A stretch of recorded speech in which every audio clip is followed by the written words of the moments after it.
Sweden is abandoning ship. 2. Bad news for California. They just lost a big one. And Obama's former city just got some bad news from the White House. Yeah, boy. You better pop out those ears and listen close. It's happening. Sweden is abandoning ship. Sweden has come out and said it came to its senses. It's ready to follow in Britain's footsteps by leaving the European Union by the end of the decade. That's 3 years. Two years and change. Sweden is ready to follow Britain's example and quit the European Union by the end of this decade, amidst widespread dissatisfaction about the direction the project is heading in. A leading Eurosceptic MEP has told Express.com.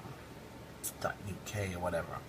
Peter Lundgren from the right-wing Sweden Democrats said anti-UE forces were growing in Stockholm and predicted there will be a Brexit-style referendum on the country's place in bloc within a few years.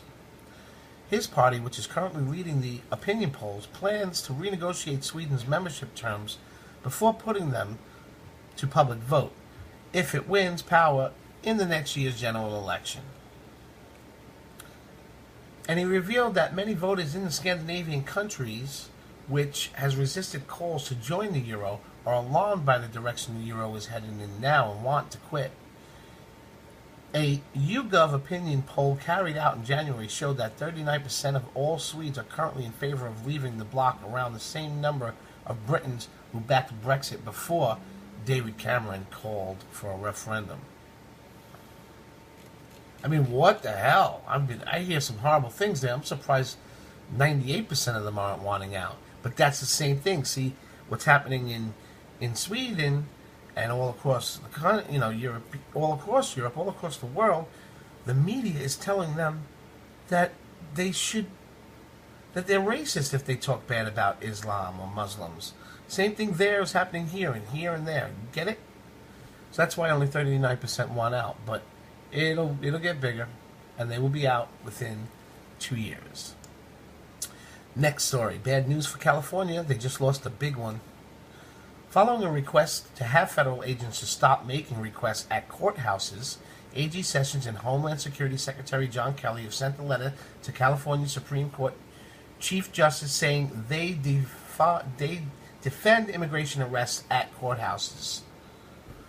This is reported by InfoWars. Attorney General Jeff Sessions and Homeland Security Secretary John Kelly have defended federal agents who make immigration arrests at courthouses after California's top judge asked them to stop, according to a letter released Friday. Sessions and Kelly sent the letter Wednesday to California Supreme Court Chief Justice Tanya Sakayu, saying state and city policies barring local law enforcement from turning over suspects for deportation have compelled federal agents to arrest immigrants at courthouses and other places. So basically, it's your fault. Courthouses are a safe place for federal agents to make arrests because visitors are typically screened for weapons, the letter says, which is true. When they come there, they don't have weapons, but, what the woman is trying to say is by doing that, by the judge who opposes this, is saying by doing that, you stop them from coming to the court. You know what? Law is law. And what would you like them to just go to their houses and arrest them? Which is going to happen either way. And finally, we have another story. Obama's former city got bad news from the White House. During Friday's press briefing, Press Secretary Sean Spicer was asked, would President Trump cut off those funds due to the sanctuary city's status, even though it would greatly hamper the police's fight against street violence? Something the president has repeatedly said troubles him greatly. Spicer's response was that Chicago cannot have it both ways. They can't be a sanctuary city and expect to still get funds, claiming a concern for law enforcement. Right? When asked whether President Donald Trump would still cut off law enforcement funds to the city of Chicago because it's a sanctuary city, even though it could hamper police from fighting violent crime, the White House said, Did I not just read this? They're repeating it. Okay. You cannot have it both ways. Refusing to cooperate with federal immigration officials and still expecting to get law enforcement grants to handle a situation they created. You can't be a sanctuary city and at the same time seem to pretend or express concern about law enforcement or ask for more money when probably a number of funds that you're using in the first place are going to law enforcement to handle the situation that you've created yourself, Spicer said.